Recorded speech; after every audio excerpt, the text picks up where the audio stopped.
let us next see this example where we are going to see how to solve this separable equation. And the equation is this: x minus 4 times y to the power 4 dx minus x cube times y square minus 3 dy equal to 0. So because the equation is separable, it's in the form of a separable equation, so we actually are able to separate variables, and that we can do by dividing both sides by x cube y to the power 4. And we have to of course also make the assumption that the thing by which we are dividing is non-zero. We are going to come to it later because it's not necessary that it has to be non-zero. But anyway, when we do the division, then this is what we get. The equation gets turned into this, because if you divide both sides by x cube y to the power 4, that y to the power 4 is going to vanish from the first term. First term means this one, and you are left with x minus 4 divided by x cube, and dx of course is there. Similarly, in this second term, x cube will vanish and you will have this minus y square minus 3 divided by y to the power 4 dy, that is equal to 0. Or we can further simplify this like this, because we need to integrate, that's why we further simplify this and divide by these things, the individual numerators. X divided by x cube, for example, is x to the power minus 2, minus 4 x to the power minus 3 dx, minus y square divided by the fourth power of y is y to the power minus 2, minus 3 y to the power minus 4 dy, that is equal to 0. Now next we can integrate very easily, because all the terms involving x are together with dx and the ones involving y are together with dy. So when you do the integration, you get that. So what do you get when you integrate x to the power minus 2? You get x to the power minus 1 divided by minus 1, because you add 1 to the exponent, minus 2 plus 1 is minus 1, and then you divide by that number. So that's how we get minus 1 divided by x. Similarly, here what will you get? We have minus 3 plus 1 is minus 2. So after integrating, we are going to get x to the power minus 2 divided by minus 2. When you divide minus 4 by minus 2, you get plus 2. And with that we have x to the power minus 2, that means 1 divided by x squared. This one, just like this one, is going to give you minus 1 divided by y, but already there is a minus sign outside, so plus 1 divided by y. And this, what is this actually? Minus times minus is plus, 3 times y to the power minus 4. So integrating y to the power minus 4, we get y to the power minus 3 divided by minus 3. So plus 3 divided by minus 3 is minus 1.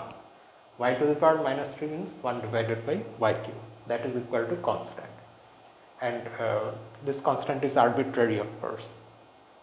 So this is the one parameter family of solutions of which equation?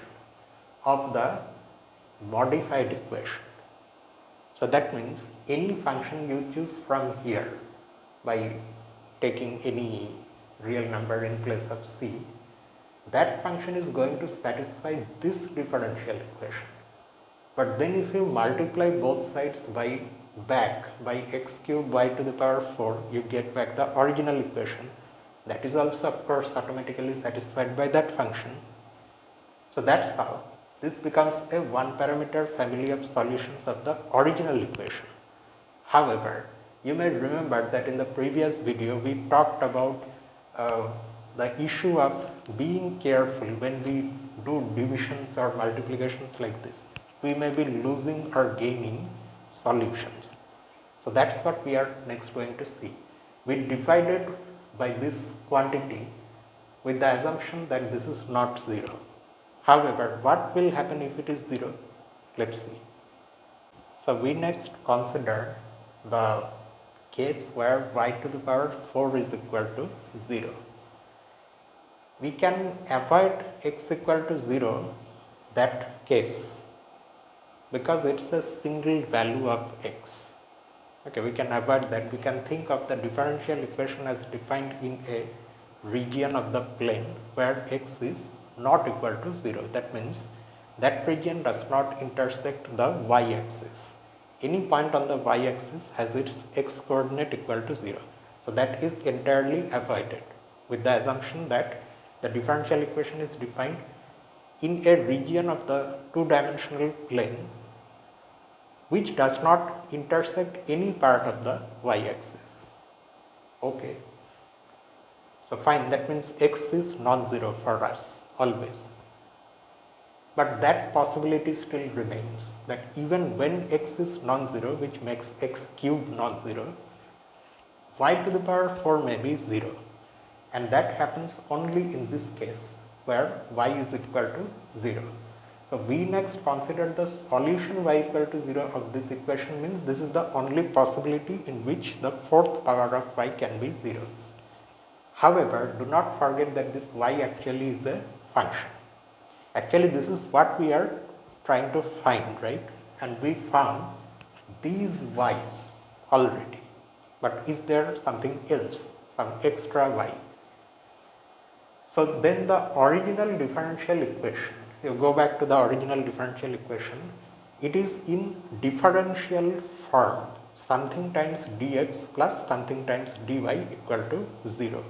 We can turn it into derivative form, and when we do that it looks like this.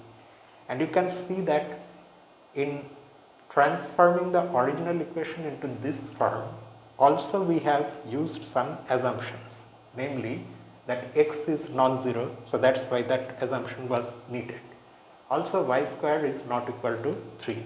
So these things are there. Alright.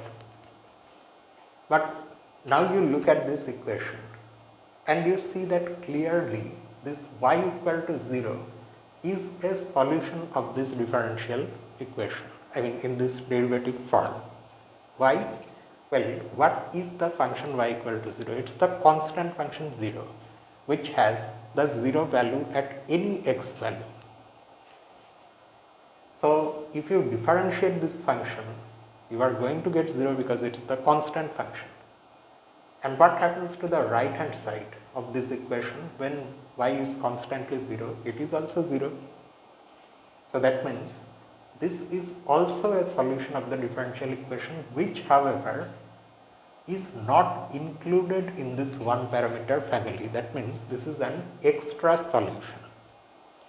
So in this way we are also going to see more examples in the next video, next week on the same day.